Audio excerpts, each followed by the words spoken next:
Shalom saudara-saudari, pada video kali ini saya akan berbagi tema untuk kita, yaitu membaca Alkitab. Saudara-saudari, orang yang percaya Tuhan perlu berdoa dan juga perlu membaca Alkitab. Berdoa boleh disamakan dengan bernafas, dan membaca Alkitab boleh disamakan dengan makan. Keduanya harus dilaksanakan setiap hari oleh setiap orang beriman. Nah, saudara-saudari, dan perlu juga kita mengetahui asal-usul dari Alkitab. Alkitab adalah Allah, yakni Allah mengembuskan firman wahyunya melalui rohnya ke dalam penulis-penulis Alkitab. Kemudian keluar lagi melalui mereka.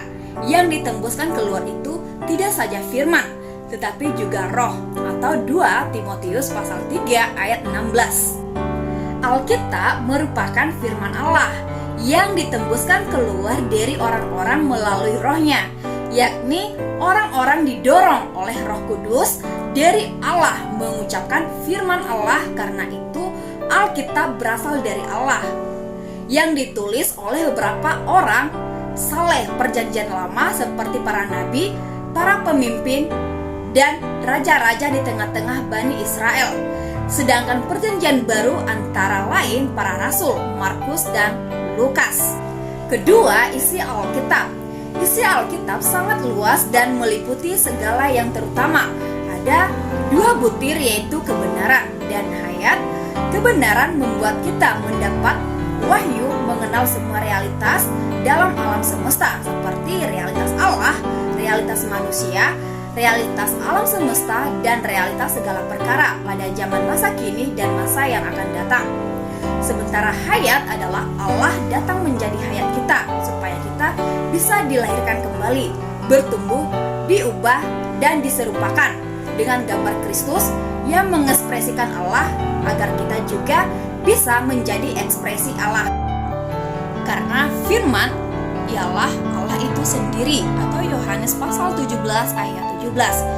Di dalam perkataan Tuhan Yesus di sini menyatakan bahwa firman Allah dalam Alkitab adalah kebenaran yang mewahyukan realitas diri Allah sendiri oleh ekonominya untuk kita peroleh. Nah, poin ketiga yaitu fungsi Alkitab.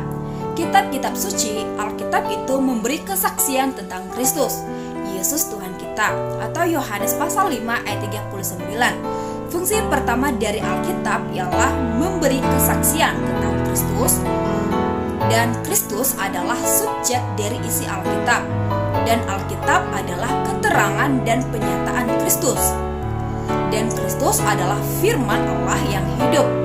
Alkitab adalah firman tertulisnya. Tanpa Kristus dan firman Allah yang hidup sebagai realitas, niscaya semua firman tertulis dalam Alkitab akan merupakan doktrin yang kosong dan huruf-huruf yang hampa.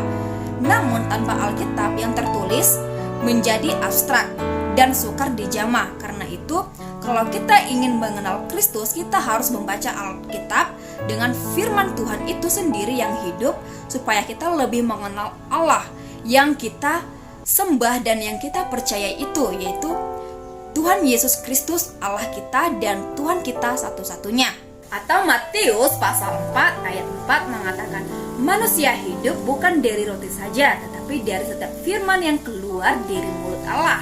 Karena firman yang keluar dari mulut Allah mengacu kepada firman Allah dalam Alkitab, bahwa firman Allah dalam Alkitab tidak saja air susu rohani kita, tetapi juga makanan rohani yang merawat kita, sehingga kita bertumbuh dan dewasa di dalam kasih Kristus Yesus Tuhan kita.